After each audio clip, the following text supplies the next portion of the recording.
In July of 1947, something came down in the desert outside Roswell, New Mexico.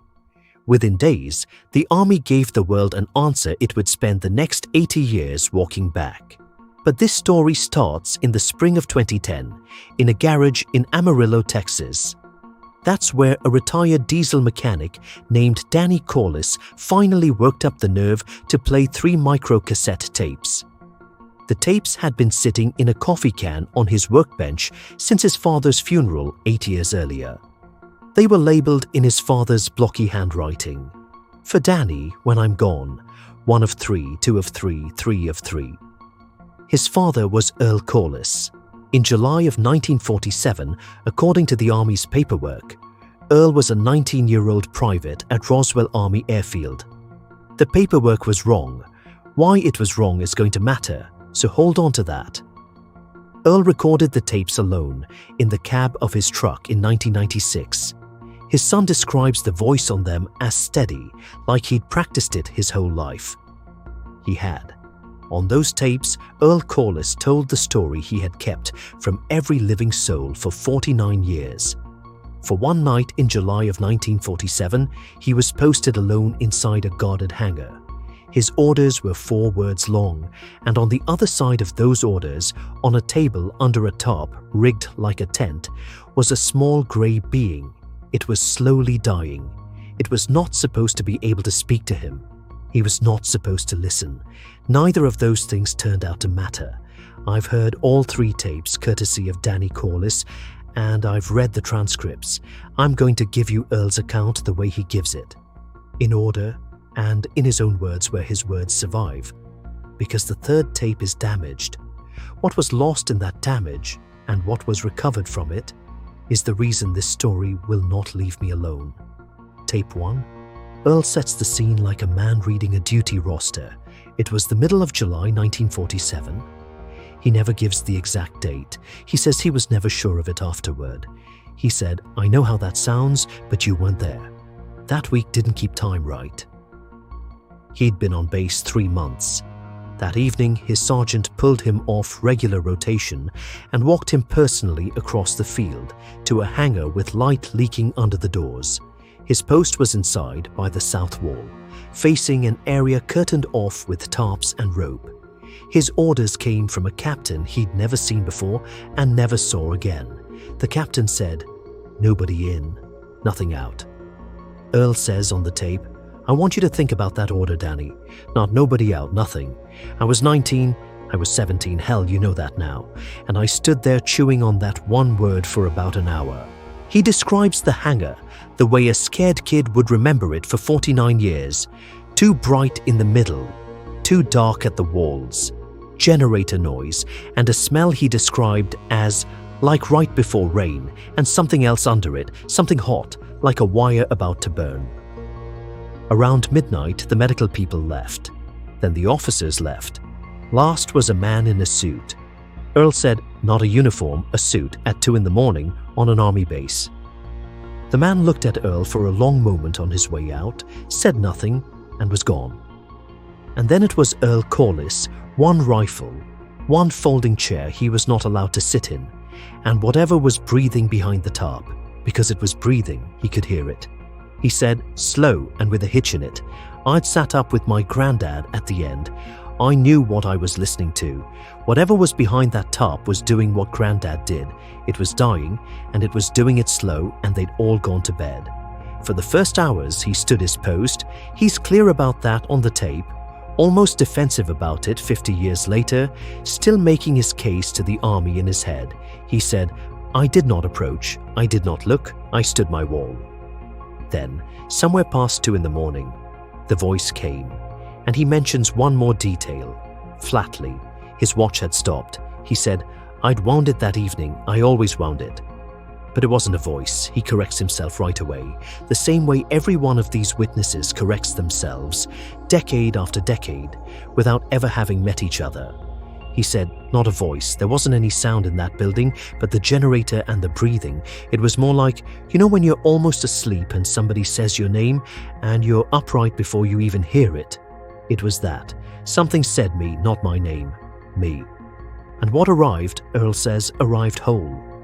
Like a thought I didn't have to think. The message was simple. It said, "You can sit down." Earl said, "That was the first thing, Danny. Out of everything it could have started with, I'm guarding the strangest thing on God's earth at 2 in the morning, and it tells me I can sit down. And here's what I can't explain to this day. I sat down. Orders said, stand. I'd have taken a court-martial before I sat down on post, and I sat right down on that folding chair like my mother told me to, because, and I've had 49 years to find a better way to say this, and there isn't one, because it outranked everybody." The rest of tape 1, and all of tape 2, is the account of that one night. Earl called it a conversation. He used that word once, took it back, and then used it again. A conversation with a dying grey being he never saw uncovered until the very end. He never got closer than 5 yards until the very end. And he never heard it make a sound. The messages came spaced apart, sometimes an hour apart. Earl ended up calling them the knowings. He said, that's the only word that fits. They weren't words, they were knowings. And he said, the spacing felt like rest, like each one costed something. The first real knowing after the chair was this. It knew he was 17. Earl said, "Danny, I need you to understand what that meant. I forged my birth year to enlist. Your grandmother signed a paper she shouldn't have signed. Nobody on that base knew. My own sergeant didn't know. And it knew, and the knowing was gentle about it, like I know what you are and you're safe with me knowing. 17 years old, holding a rifle on a dying thing from God knows where, and the first true thing it does is keep my secret with me. Not over me, with me." The second knowing came near 3 in the morning by Earl's guess, and it answered the question he'd been chewing on all night. Nothing out. He had assumed he was posted there to keep it in. The knowing arrived, he says, with something in it I'd have called a laugh if it made any sound. It said, "The rifle is for them, not for me. I'm not going anywhere. I am staying with you." Earl said, "I am staying with you, not staying here. With you. Like the night was a thing we were doing together, like I wasn't guarding it, like we were sitting up with each other." A 17-year-old and a dying grey, keeping watch over each other in an empty hangar. Whatever you believe about Roswell, I'd ask you to sit with that picture the way I've had to. The third knowing is the one that broke his silence 49 years later. Danny believes it's the reason the tapes exist at all. Sometime in the smallest hours, the breathing behind the top changed. Earl said, "The hitch got longer. I knew that sound too." And the knowing that came was about the dying itself. On the tape, Earl spends almost 4 minutes trying to get it right. He starts and stops, and he lands here. He said it wasn't scared, Danny. That's the headline. It was, I'm going to say it and you can think what you want. It was looking forward, not to being rescued. There wasn't going to be any rescue, and it knew that better than the army did.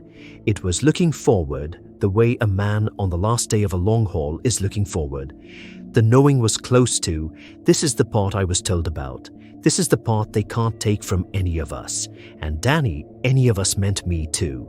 It meant me and you and every one of us. Whatever's on the far side of dying, son, that thing had been told about it. The way you'd brief a soldier before he ships, and it considered dying the good part of the trip. Near dawn, Earl Corliss broke his orders. This is the end of tape 2. He's plain about it. He said, first and only order I ever disobeyed in 2 years of service. The breathing had gone ragged, and Earl did the thing his granddad's deathbed had trained into him before the army ever got him. He filled his canteen cup at the water can by the door. He walked to the top, and he lifted the edge. He never describes what he saw. Stop on that for a second, because it's the strangest gap in the whole account, and to me, the most convincing one. A hoaxer paints the picture. That's the whole point of a hoax. Earl had his one chance 50 years later, with nothing left to lose. And he said only this. He said, I'm not going to describe it. It looked at me and I looked at it, and that's ours. I'll tell you the one thing, because it matters for what came next. Its hands were free. It could have left any time it wanted. Nothing in that building could have stopped it, and it stayed on that table all night. And I finally understood the order. Nobody in. nothing out. They knew it too. The tarp wasn't holding it, the tarp was holding the story. He offered the cup of water it couldn't drink. Earl said, "Its mouth didn't work like that. I don't think it ever once worked like that." But it did something else, something Earl says he has thought about every single day since July of 1947. He said, "It put its hand on my wrist, the wrist of my rifle hand, 4 fingers, long, cool, not cold cool, like the shady side of a rock. And the last knowing came through the hand, skin to skin. And it was different from all the others, bigger. It was the one it had been saving. It had been waiting all night for me to break that order, Danny. The whole night was it waiting to see if I would. The water was the test. No, not the test, the invitation.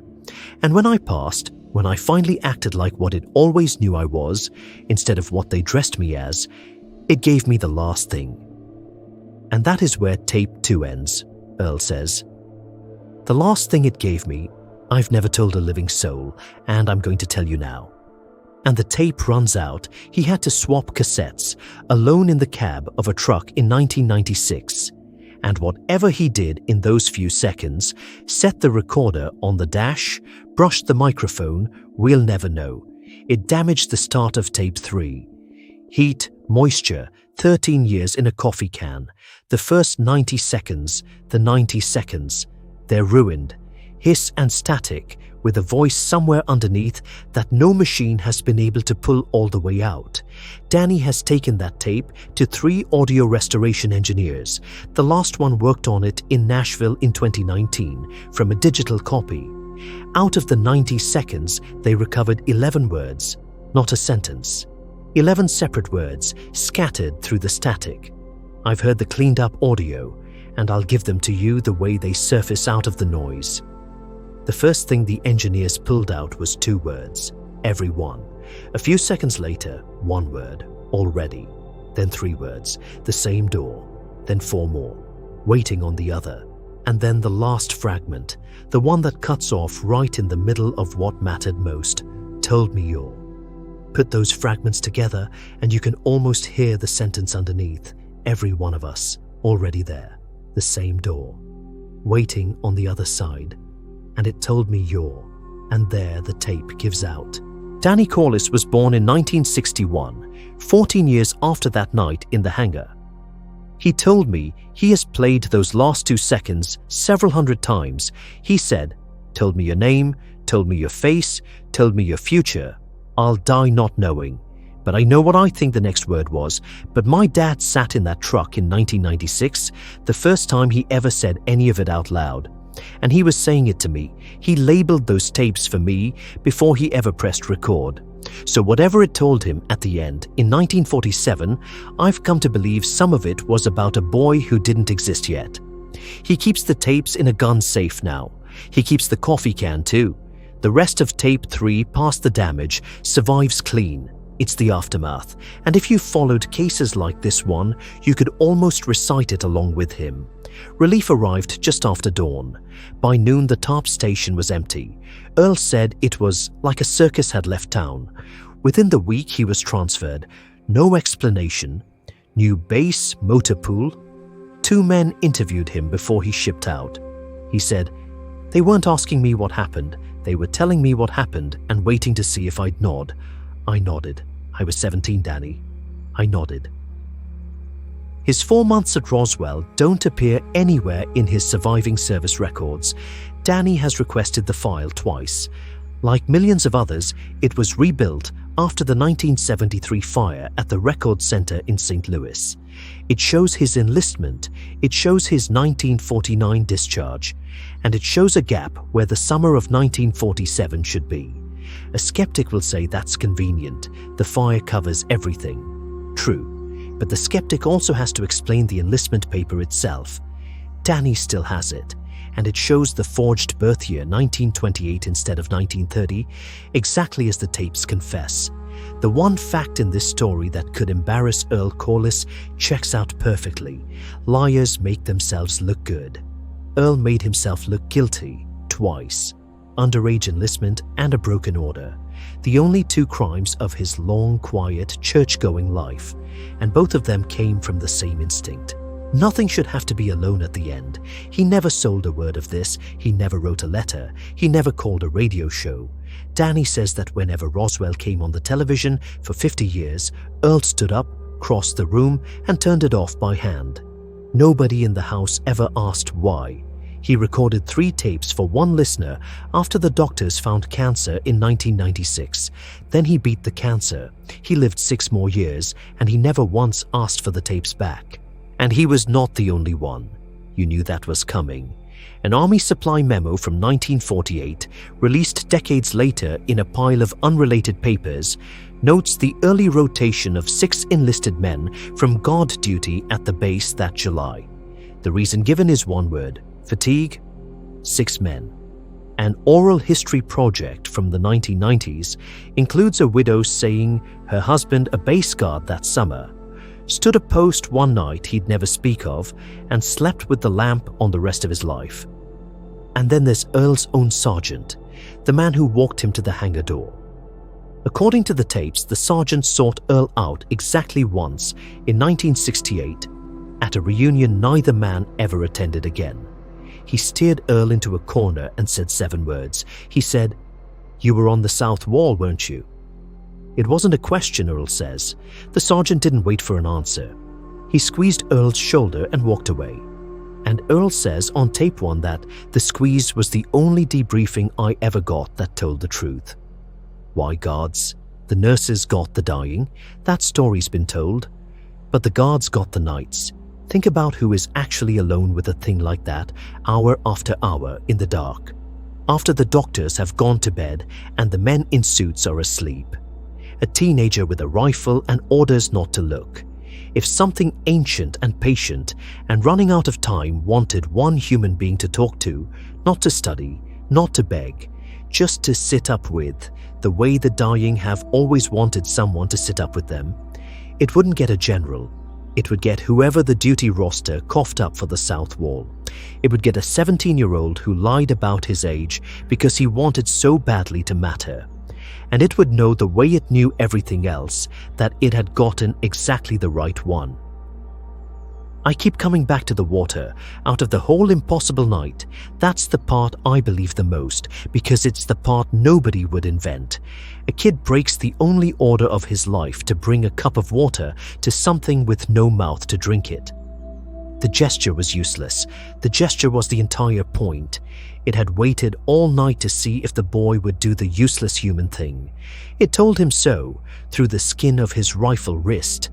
And when he did it, it gave him the last knowing, the one the heat and the years took off a microcassette in a coffee can. The one that survives only in fragments, and the fragments say that every one of us is already waiting on the other side of the same door. Earl Corliss died in Amarillo in the spring of 2002. At home, at 74. The paperwork said 72, but you know why the paperwork was wrong. Danny was holding his hand, and his son will tell you, it's the last thing he told me, standing by the gun safe, and I'll let it be the last thing I tell you, that at the very end, his father, who hadn't spoken in a day, opened his eyes. He looked past everyone in the room, the way you look at a door when somebody's knocking, and he said perfectly clearly the only 4 words anyone could have expected from him. He said, "I can sit down."